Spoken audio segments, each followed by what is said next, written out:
Hi everybody, this is your Fact Friday today on Friday, June 29th. I wanted to come to you and talk to you about something again I learned on my course on Wednesday. We had a speaker who was a pharmacist and he was talking about overtraining in athletes, actually was the main topic, but cortisol and adrenal dysfunction and overactive HPA axis, or the hypothalamic pituitary axis, which is our fight or flight cortisol axis. And what he was saying is actually one of the things that I found really interesting was that an overtrained athlete, someone who has been training and pushing their body really, really hard, overstressed, is actually the same thing as an overstressed regular person, individual. So many of us are sitting with a lot of chronic stress in our lives, and we don't realize that how detrimental it is for our health. So chronic stress, whether it's from work, life, different kind of, things that affect you, like, family issues, stress, finances, or exercise in this case where he was talking as well, has a real big detriment on your health. So what happens is you get this, when you have acute stress, so say we have like an acute stress, like we're afraid that a lion is going to chase us, or a bus is going to hit us, we have this really, really quick increase in our heart rate, our blood pressure, our cortisol rises to make us alert, and we have better vision, better focus, all these kind of things, which is great. We need that. The problem is when that acute stress then actually becomes long-standing. So that same kind of acute stress keeps going, and we have issues related to our health. So this long-time cortisol rise leads to a reduction in our memory, so on our blood sugar. It increases our blood sugar. It breaks down the blood-brain barrier, which is the barrier that protects our brain from toxins. It alters our sleep, breaks down our epithelial lining, which is the lining of our gut. So you get dysfunction in your gut from stress.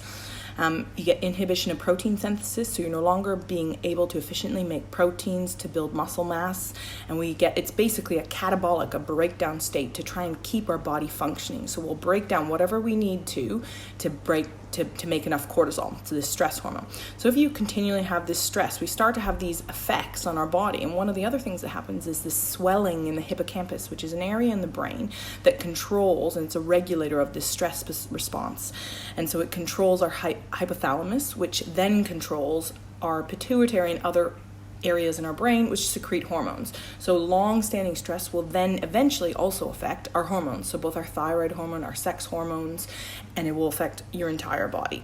So what we want to focus on is that high free cortisol, or high stress resulting in cortisol for a long period of time, causes an increase in blood pressure, a decrease in insulin action, which means that you no longer are very good with your insulin, so you're not sensitive, so it means you kind of like a pre-diabetic, insulin resistant. Decrease in your immune system, so your immune system not as good, and you actually won't be able to fight infection as much. A decrease in neurogenesis, so you're no longer making very good neurons in your brain. Decrease in growth hormone, which is what happens when we sleep. We actually heal and we grow new neurons, grow new muscles, etc.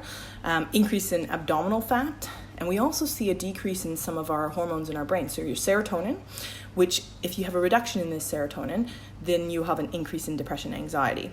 A decrease in melatonin, which will then affect our sleep, so you'll lose sleep and energy, as well as we have this reduction in these sex hormones, so DHEA, thyroid, your testosterone, your other ones, and all that kind of stuff. So, like I said, chronic stress is just like an overtrained athlete. So what can we do? Some simple solutions for everybody is, one, to manage your stress. So take stock, have a think, look, manage your stress, figure out ways for you that manage your stress. 2, meditate. Meditate is by far one of the biggest factors that you can do. They say if you don't have time to meditate for 5 minutes, then you should meditate for an hour.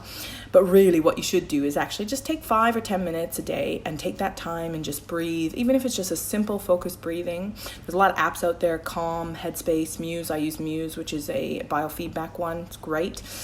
Yoga, even at the end, you do 10 minutes of meditation at the end of that, quite like that. And a lot of people even find exercise is quite meditative.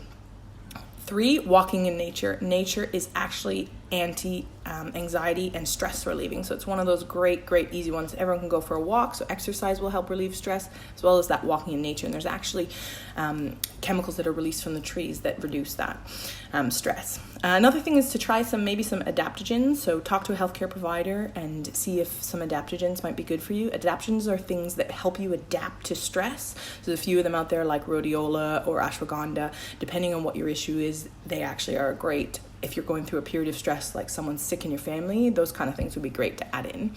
And the last thing would be to take a closer look at your life, your lifestyle, work, stress, and actually just reassess and say, is there balance? Is things out of control? Is there too much stress? Okay, so overtrained athletes and stressed individuals, same thing as actually, and they all create this rise in this cortisol. So you got this cortisol rise, and we have those numerous effects. So that increase in blood pressure, decreased insulin action, decreased immunity, decreased growth hormone, increased abdominal fat, reduction in serotonin, melatonin, and your other hormones. Okay?